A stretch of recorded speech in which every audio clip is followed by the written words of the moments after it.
I was rewatching Clive Barker's strange second feature film Nightbreed in order to talk about it on an upcoming episode of Saved by the 90s, a podcast where myself and my co-host Ken Bakley discuss 90s movies and pop culture, and I started remembering reading about a video game adaptation of the movie.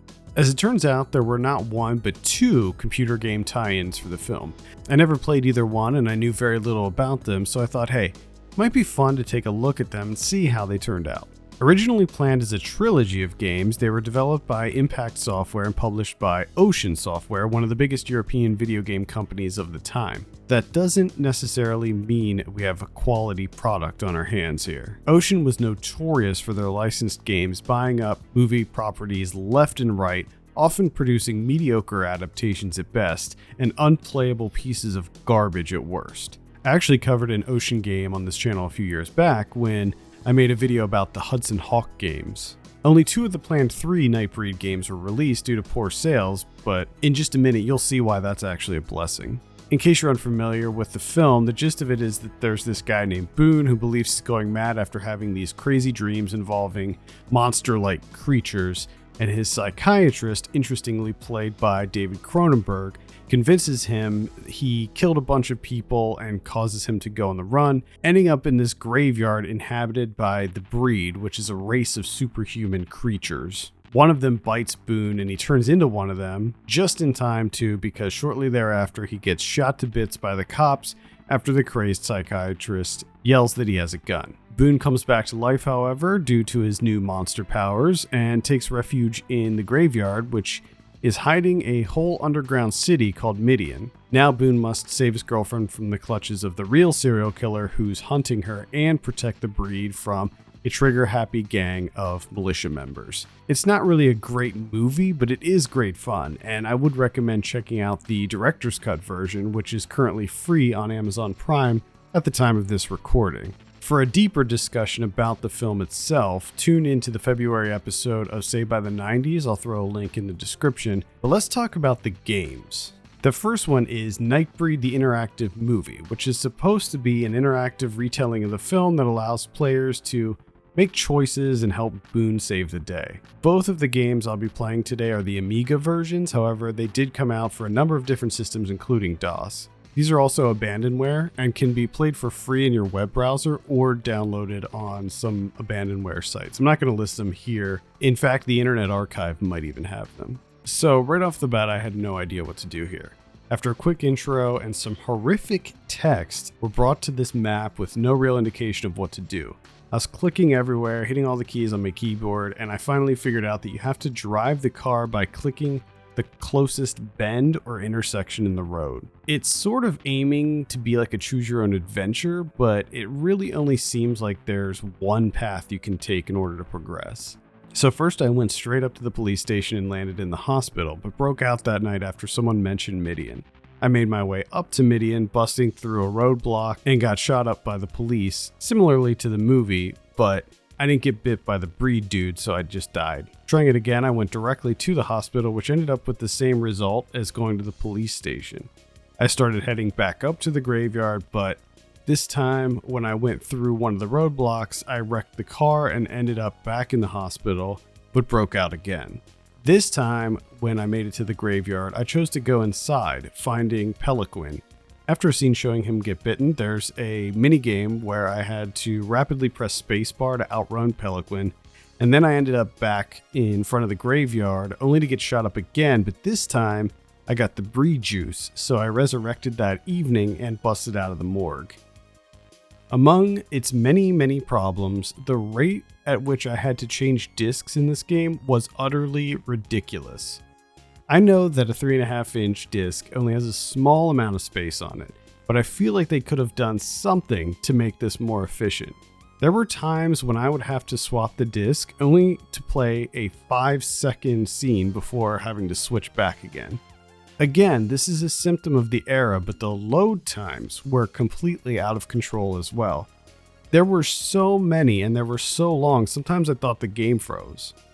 So I had to start making my way back to Midian and I ran out of gas, ending up back at the hospital, escaping again, back up to Midian again, And this time when I got there, I actually chose Midian because that's where it said Boone wanted to go. But nope, this is the wrong choice. When I get there, I'm greeted with a message that says Laurie's been mutilated by the mask. Now, if you've never seen the movie, you're probably completely lost by this statement. Who is Laurie? Who is the mask? Neither one have shown up in the game at all and haven't even been mentioned. Thankfully, I used a save state right before this because if I didn't, the playthrough would have been done here. There was no way I was going to go through all of that another time. If you pick the graveyard again, you end up encountering the mask, and you have to do this mini game where you dodge his knives that he's throwing at you. I basically just moved the mouse around and got through this part, but holy cow are the controls in this game a nightmare. I'll come back to those later. I should mention also that there's basically no sound in this game other than a few loud, annoying noises that happen every once in a while. Next, we see this kind of cutscene where Dr. Decker tells the cops about the situation and they get their little posse together to go take down everyone in Midian. Why the hell did they choose to present scenes this way? Why do all the text boxes stay on the screen and overlap each other, and why did they choose a font style that's nearly impossible to read? I thought maybe it was just the Amiga version that did it, so I checked on the DOS version and it does the same thing. It's a complete show. So we finally get into Midian, and somehow things get much, much worse. How could they get worse, you ask? It already looks so bad. Easy. Put in a f***ing maze. I expressed my displeasure for mazes during my 13th Doll review, and at least that maze seemed somewhat logical. This maze just looks completely random. Worse yet, as you make your way through, you'll have these random encounters. Sometimes it's this flying worm thing that you have to jump over and duck under to avoid. And sometimes it'll be a cop. With the cop, you have the option of either running or fighting. Running randomly throws you around the maze, and fighting is just this really easy mini game where you just pummel the guy to death. Eventually you also start getting this other one too, where someone's trying to snipe you and you have to avoid the laser or else get blasted in the head. After wandering around this maze for 20 minutes, I ended up falling down this hole and ended up in some kind of platforming section, but the controls were so horrendous I couldn't for the life of me progress. Now, I'm no pro gamer, but I enjoy platformers quite a bit, and I'm pretty sure this simply can't be done. You have to hold up and right and hit space to jump, but you can't control the direction once you're in the air. So anytime I'd make it to this platform, I would always overshoot the ledge and bounce off the wall like a fucking idiot. I tried this for 5 minutes before I apparently knocked myself out and got a game over, and that was it for me. I called it a day on this game. Alright, so that wasn't great, but what about the other Nightbreed game? This one is an action platformer released just after the interactive movie, and it's evident that a lot of the same assets were used since it looks pretty much like the same game. Obviously, in 1990, these graphics weren't quite what they are today, but come on, these games came out the same year as this. Anyway, the action game is a complete train wreck from the start. You immediately get attacked by everything and have no clear objective or path, so I basically just ran around trying to figure out the terrible controls and tried not to die. You use the number pad to run around and have to hold forward and hit space to punch. There's a kick too, but I'm not even sure how to execute that. Down and forward and space, I think. There's all kinds of directions you can go, but none of them seem to really lead anywhere for me except to another set of enemies that were constantly respawning and repeatedly hitting me.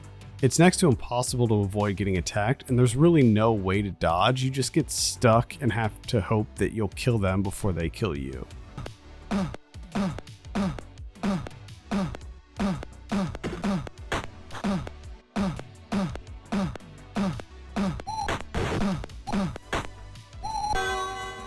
You can pick up a gun though, which makes things a little bit easier, but it has limited ammo, so before you know it, it's gone.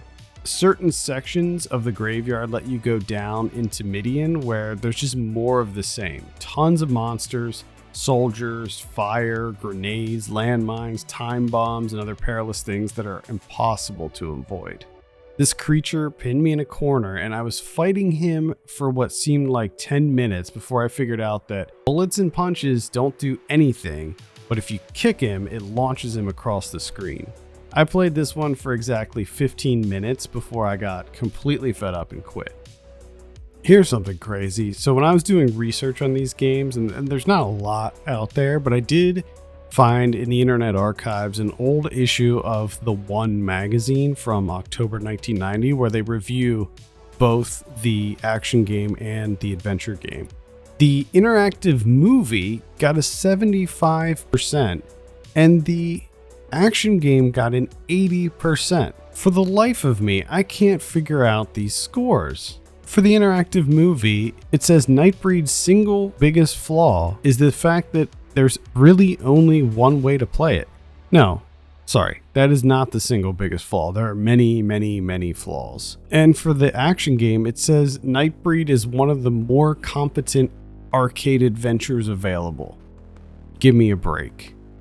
So that's a quick look at the video games of Nightbreed, awful reminders of a time when nearly everything was getting its own video game adaptation for better and for worse. For more Nightbreed chat along with some other dark thrillers of the 90s, be sure to check out the latest 2 episodes of Saved by the 90s available on your podcast platform of choice. Thank you so much for watching. If you dug this video, please consider giving it a like and subscribing for more cinematic video game stuff coming in the near future. For Film Pulse, my name's Adam Patterson, and I'll see you later.